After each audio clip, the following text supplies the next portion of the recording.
So welcome back, guys. I got a very exciting video for you today. We're gonna find out once and for all, who is the king of splitters?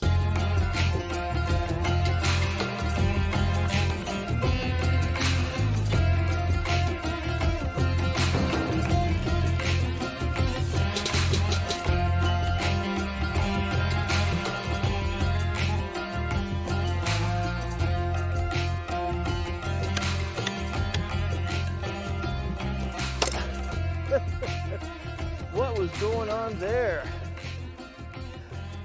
So it seems to me one of the most important things in a test like this is consistency. We've got to have consistent wood to get accurate outcome, right?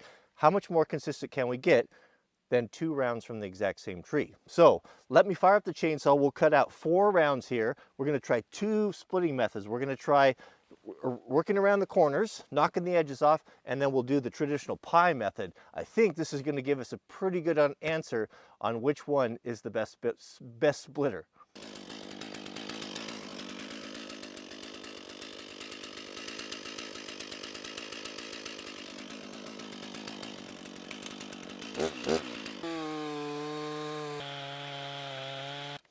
I was thinking on the way down here, one of the funniest things, one of the funniest stories I ever heard, I wanted to share with you guys while we're filing here, was from some of you guys from the old days, the Wrangler Barn channel will remember my old neighbor, Henry. Henry was in his late 80s, early 90s, I forget, but he was a logger his whole life up on Mount Hood and Mount St. Helens up in that area, worked as a mechanic as well. And he was one of the most brilliant guys I ever met, smartest guys, mechanical genius, and he never learned to read. So he was telling me a story. His wife, Marion, she used to do a lot of canning. And so she was doing this water bath canning in her kitchen, and she was had this big metal jack. You know the jack, the game you used to play where you drop the ball and you pick up the jacks? You know, they kind of look like a caltrap, those little metal things with the balls on the ends. Well, she had kind of a novelty one. It was a great big one, you know, several pounds. And she had that in her kitchen, and she would use that to weight down the jars, because when you're water bath canning, you know, they want to lift up. You got to keep them down. So this jack had been sitting in this boiling hot water for a long time, you know, like half hour or so, and it was hot, you know, hundreds of degrees. Well, she had oven mitts or something. She would take it out and she sat it on the counter. Right when she sat it down on the counter, one of Henry's friends came by to visit, and he came in and sat down at the counter. It's like, "Hey, Marion, how's it going? Where's Henry at?" And he looked at this great big jack, and he reached over. Granted, it had just come out of this boiling hot water. He reached over with his bare hands, picked it up, and set it back down. I looked at Marion and said, "Don't take me long to look at something." When Henry told me that story, I thought that was, was the funniest thing that I ever did hear. You know, he didn't holler or hoop or yell. I mean, that's the epitome of that's a tough guy right there. Don't take me long to look at something. I thought that was pretty funny here. All right, let's get this sharpened up, and we'll make that last cut, and we'll get to the get this video moving along.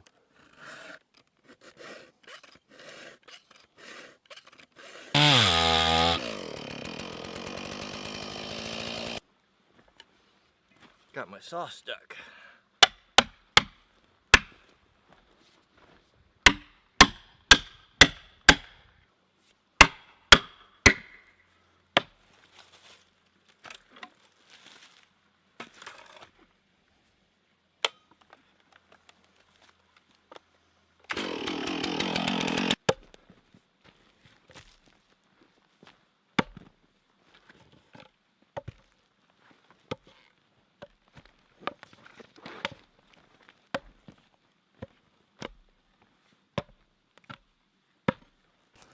All right.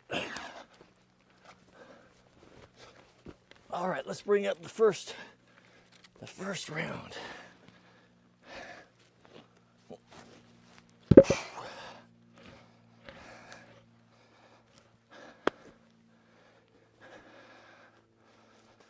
All right, let's talk about 2 radical different schools of thought right here.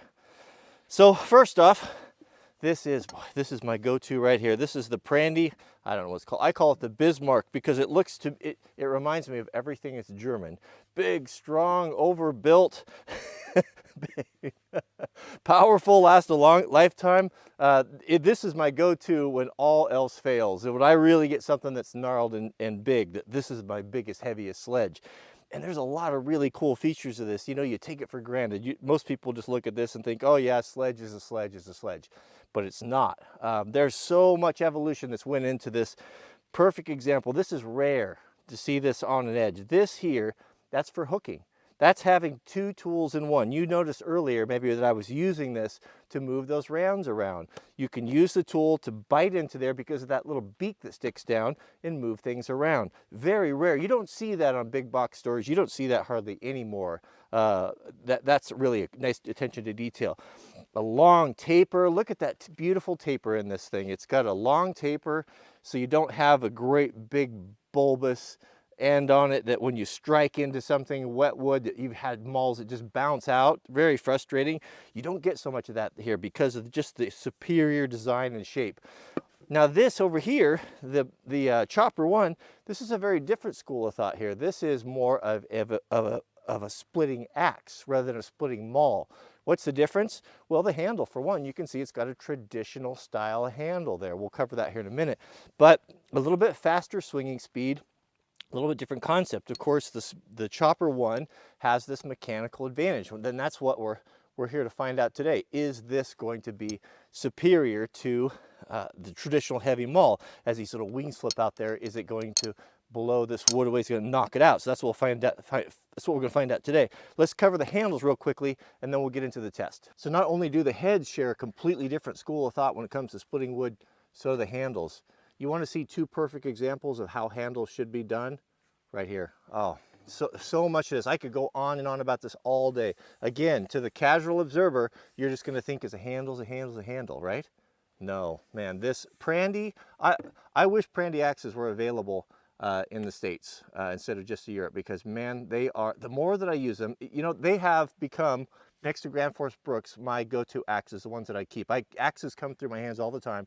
The ones that I'm really reluctant to give away are these. I just love them. They're so much good to say about them. Just the handles alone would be a video. Look at this strong, heavy handle right here. But what it does is it gives you that strength up here where you have a tendency to overstrike. We've all done that. You'll look at mauls and they're beat up right there. Gives you some longevity there. Gives you you can make a few mistakes on it, not break your handle. And then it tapers down here to where your hands are going to be working into a nice, comfortable, more manageable size. This is too fat, this is just right. But they don't stop there. And here's where the rubber meets the road. And what you don't see is it actually has a little palm swell on it. That really helps with fatigue. And it's not typically done because it costs more money. You have to start with a much bigger piece of wood to end up with that. And then there's so much to this handle, I can't even tell you. From the way it's hung to the eye, it's really, really well done. But it's a straight handle, and that's what you usually get from a maul. Now this here is a splitting axe. Now these are more popular. They were certainly more popular out west, especially there's guys that used to split wood all the time.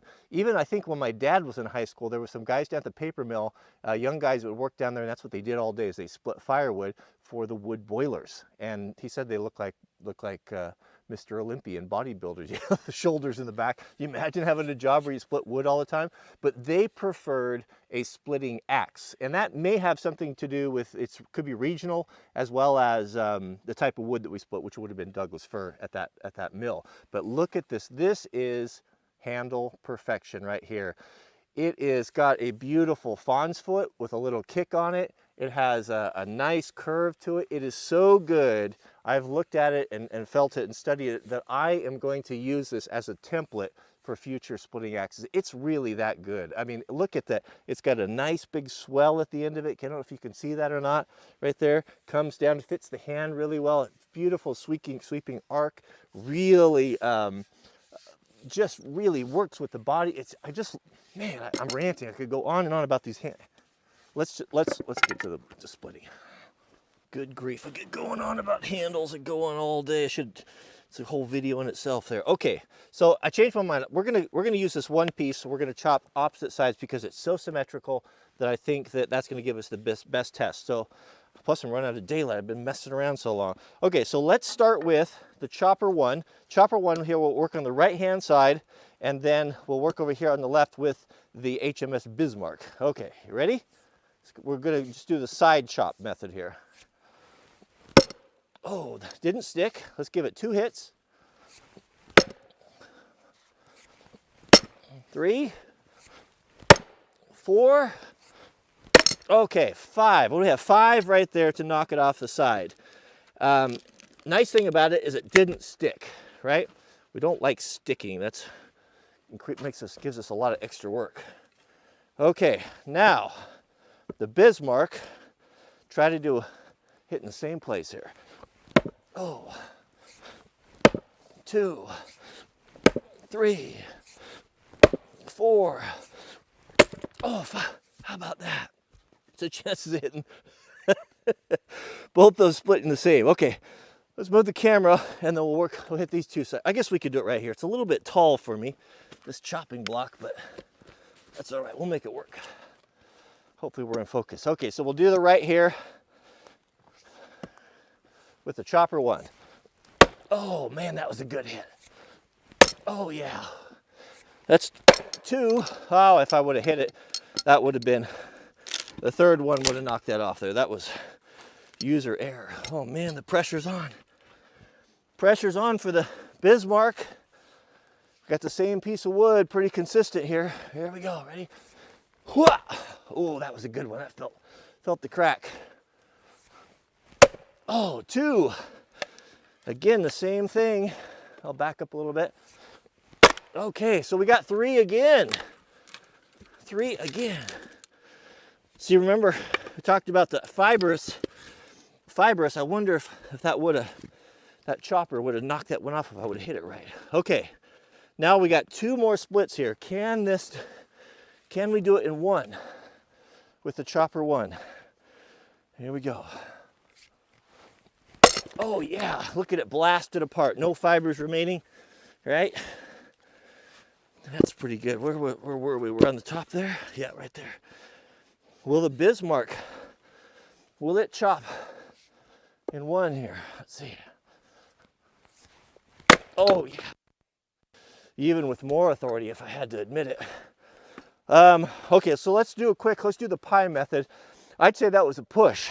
That was a push. All right, we'll get another one going here. Man, is there anything better than out in the forest splitting Doug fir in the cold autumn day? 27 degrees today. Okay, now we'll try the pie method. We'll see what happens, who comes out on top. Then I'll give you my conclusions here. I'm forming opinions right now. So last time we did the slabbing method, right? Where we take it and knock the 4 corners off, and then usually one billet left in the middle, you can split it. We're gonna do the traditional way, the pie method this time, and I brought you a little bit closer, and then we'll alternate. So let's start with the chopper one. We'll see how many times it's gonna take to split here. So, ready? Okay, 1, 2, 3, 4, 5. Oh, I missed. 6, 7, 8, 9, 10, 11, 12, 13, 14, 15, 16. Guys, come on. 17, 18, 19, 20. It's completely split over here. Of course I would have moved around with the split, but I wanted to see if I could split it. I lost track. We're in it now. Oh, come on. Come on. It's getting personal. What was going on there? wasn't any, there's no knot or anything there, really. Man, that was not very good. All right, let's roll another one on. See what the Bismarck can do. Man, that'll get you in shape. So this is actually, the Bismarck's at a bit of a disadvantage here because this one's even bigger. This one's even bigger. We'll see what happens here.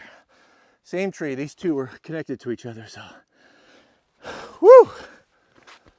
All right, I don't know how scientific this is. Let's just, we'll get out. There's a knot right there. There wasn't a knot. There wasn't a knot with the chopper one. Well, come on, with German power, they can overcome. Oh, that feels solid. 1, 2, 3. We might be here for a while. I'll let you guys count. I got enough to worry about.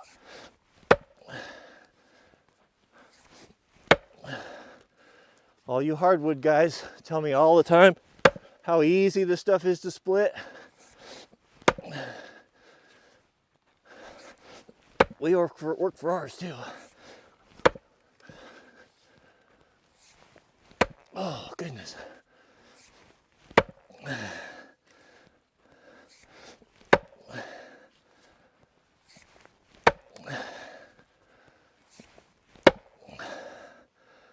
Whew. That's a heavy maul to split too, or to swing. We got a crack, that's it. It's curtains now, matter of time. Oh yeah, I love it. Love it. CrossFit. CrossFit. Does it count if I pry it apart? We're gonna keep at it, we're not gonna give up. Yeah, come on. One more.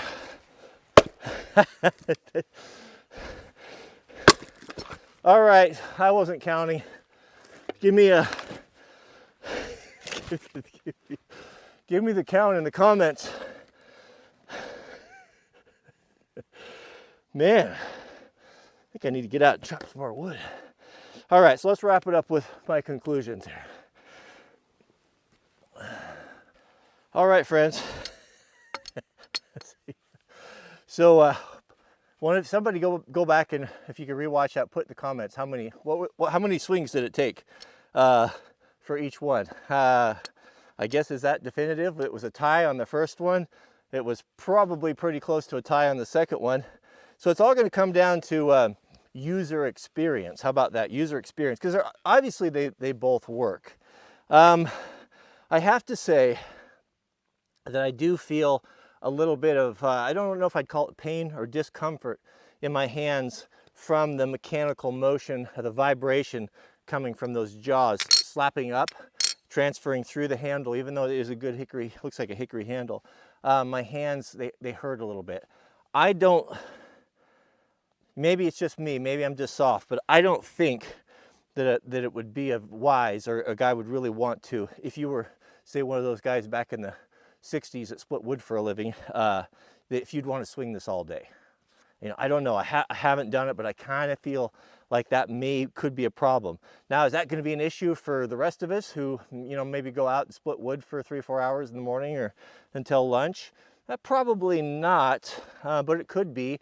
I don't remember, I split a lot of wood, and I don't remember feeling that that pain in my hands, and I think that it's directly to that. I know when it went into the wood, I kind of jarred me. It was kind of, ooh, that's kind of uncomfortable. So I'd say that was a downside. There's no such thing as magic. Of course, we knew that. But I can pretty much say, from my experience so far, that it's not a toy. It is not a toy, and this is one specific type of wood. Will it work better with maple or with beech or with oak or hickory? you know, I don't know. That's up to you. Would I recommend it over something like the Bismarck? No, I don't think so. I don't dislike it at all, but that pain from the vibration is a big problem for me, even though I do like a lot about it. But you're going to have some added maintenance issues there. Possibility of these things breaking. I just don't know. I just haven't seen an advantage that would overcome the kind of the hand pain factor over the old Bismarck right here. This is a good one right here.